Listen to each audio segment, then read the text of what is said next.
most people are probably most familiar with W-2 because a W-2 is a tax designation for an employee of a company. It means you're on the payroll. The company is, withholding your income taxes. You're paying your Social Security. They're taking out your Medicare and all that kind of stuff.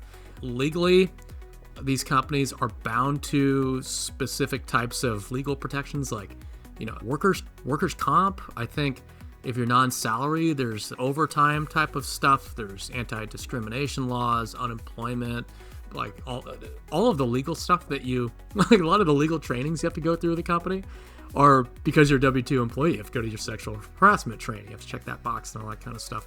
So you've got a lot of entitlements and you've got a lot of protection with being part of the company.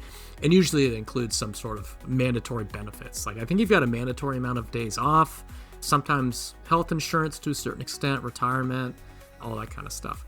So with this, the employer has a lot of control, but you also have protections. So they get to decide your hours, your time zones, when you work, where you work, right?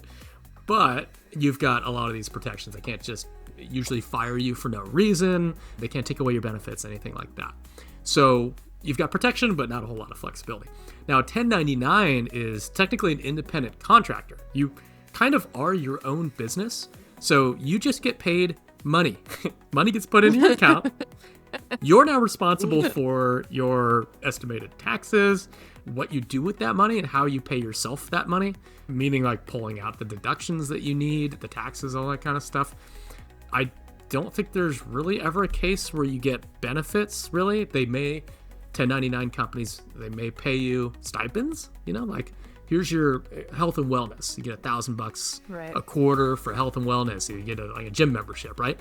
Or you get your tech stipend. Like here's for Wi-Fi, here's for your router, here's for, whatever you need to do to set up your stuff. So with that, there's full freedom and flexibility. Typically, you kind of set your own hours. If they do have hours, it's a little bit more lax. Like, okay, well, they're a contractor. They're getting paid for knowledge work, and it's a little bit more freedom in that. And you may have to work specific hours, but as a contractor, it's a little bit more passive. It is on that side. It's a little bit riskier because they can drop an employee, or rather a contractor, a lot easier than they can drop an employee. There's like almost no loopholes. Like, hey, we're done here. It's over.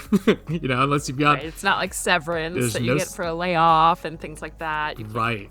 Right, exactly. So there is less job security with it, but there's a ton of freedom with that because you're not necessarily bound to these employee policies in the same exact way. Yeah, they can say as part of working with us, you have to attend specific meetings, but they can't really tell you, which hours you have to work. Usually not how many hours you have to work.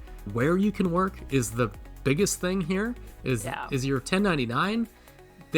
The internal employee mobility policies don't really apply to you because you're not an employee and you're not internal. You're external, right?